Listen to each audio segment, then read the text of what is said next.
And welcome back to 12 Days of Copilot. It's great to have you with us again. And if today is your first session, welcome.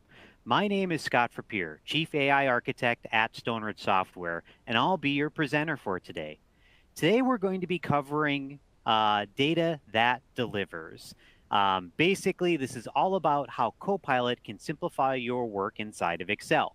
From streamlining data modeling to predictive analytics and smarter spreadsheets, today I'm going to be going through some of the features that Copilot has that make working with data faster, easier, and more insightful.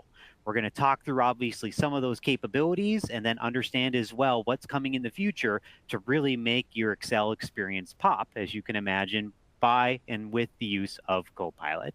So with that, what I'm going to do is I'm actually going to go ahead and basically flip over and present my screen because we are going to do this live. And from there, we are going to basically look at some of the features that Excel brings into, some of the features that Copilot brings into Excel as we go through this. So I'm going to go ahead and share my screen. So you should see a blank screen right now. And let's go ahead and open up Excel.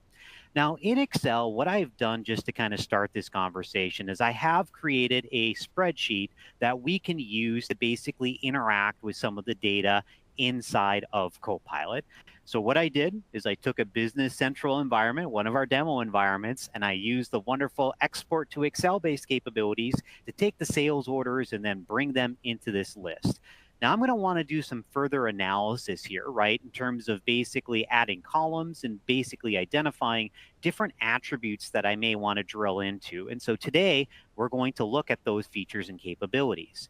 Now, one of the first things to note, remember, within any Copilot is the fact that you need to make sure that you're lining up, obviously, your login and then also enabling the autosave based capabilities so that the Copilot button, which may initially be grayed out in that situation, is then colorized so that you can then interact then with Copilot.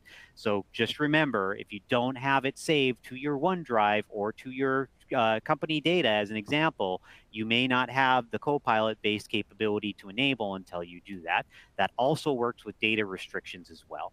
Now, if I click on my Copilot pane here, what we're going to see is it's going to open up our wonderful sidecar experience, right? So one of the cool things about Copilot is there's multiple areas that we can interact with Copilot to basically then use that automated AI assistant to tackle certain types of tasks.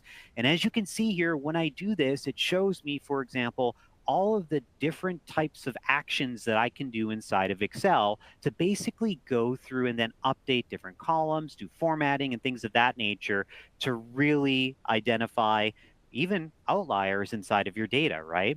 So this is a great way to do some analysis. And what you can also do is if you go down to the bottom right here, you can click on the view prompts and you can see on the view more prompts that'll pop up. And Betsy showed this as well with Word on our last session. But what's really cool about this is you can break out certain types of actions then in the gallery related then to Excel on how you would edit or analyze or create or understand as an example. Or if you look at the different types of job types that are inside of here to filter down then on those particular prompts that you would use to basically then interact with Excel to drive then what you want that action to be inside of the solution.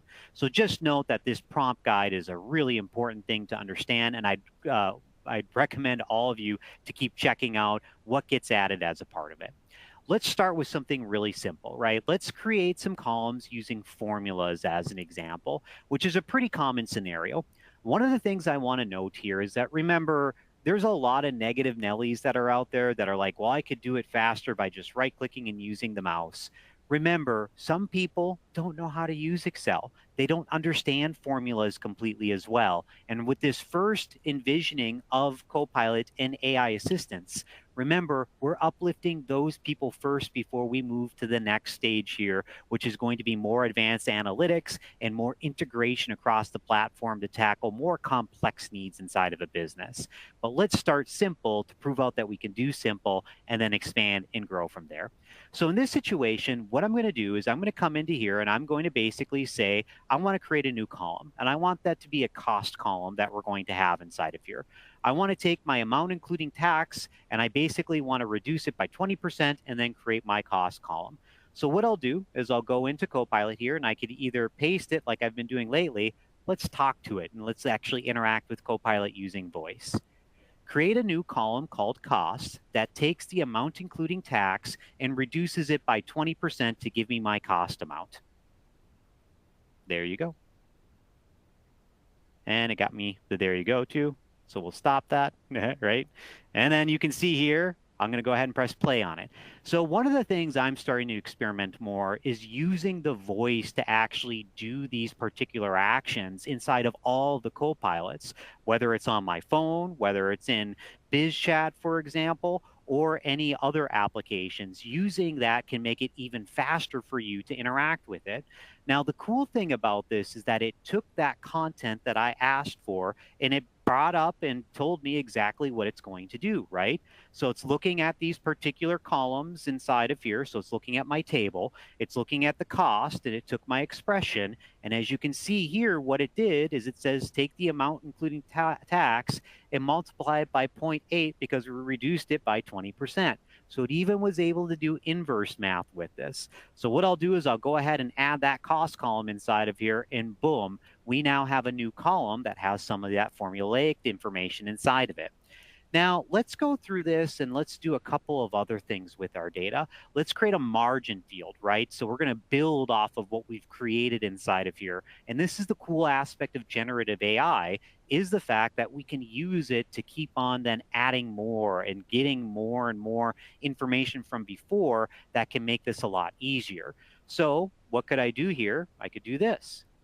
Create a margin column that takes the amount including tax and then subtracts the cost to get to my margin value. There we go. We'll go ahead and tell Copilot to go ahead and do this. And what we'll see here is it's going to work on it. It's going to take a look at my data now, including the new column that we have. And boom, I've got my margin amount inside of here.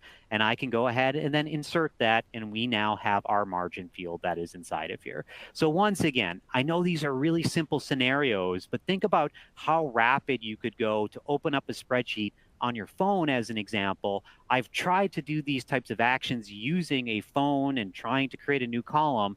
Instead, open up Copilot on your phone, interact with it inside of Excel on the mobile application, and then have it add those particular columns as a part of it. So there's just lots of different options that you have to drive it.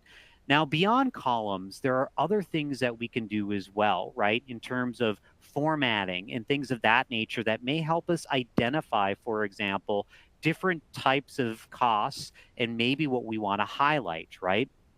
So as an example, what I could do here is I could use one of the recommended actions that come off of Copilot. So remember, as you're interacting with Copilot, it even comes back with a suggested list then of potential other actions that you may want to do to basically format your data or ask questions of it, right? So just as an example here, maybe I wanted to suggest conditional formatting. So what I'll do is I'll actually do that without saying anything at all about what I want. And so, okay, here are some suggestions that it's going to make. Number one, I could highlight cells in the margin where they're less than 500 or less than 1,000 or that have a specific document date, or highlight the top 3 columns or top 3 in the margin. But I really like the top 3, right? Because that's what I want. Maybe I want top 10, top 5, or something of that nature. And what we're going to see here is that it's going to basically go through and then identify what that is going to be. So what it's telling me here is it's going to find the top 3 items, and then basically it's going to go through and then format it so it has a specific color. Well, let's change that. I'd like the color to be green. Okay, so we'll wait for it. Generative AI, we're building on top of what we've already created. And what we're going to see here, there we go. We've got the green color for it. Let's go ahead and now apply that. And what we should see then inside of Excel is that it actually identifies the top 3. And if you look at the data that's here, it's accurate, but identified the top 3 particular orders with margin that we have inside of our system. So once again, doing these conditional formatting, you can do things like taking rows and highlighting rows. You can do things like this, and I'll use my language and not ascending, descending. Sort the orders by the margin column from biggest to smallest. Because we all know what ascending and descending means, right?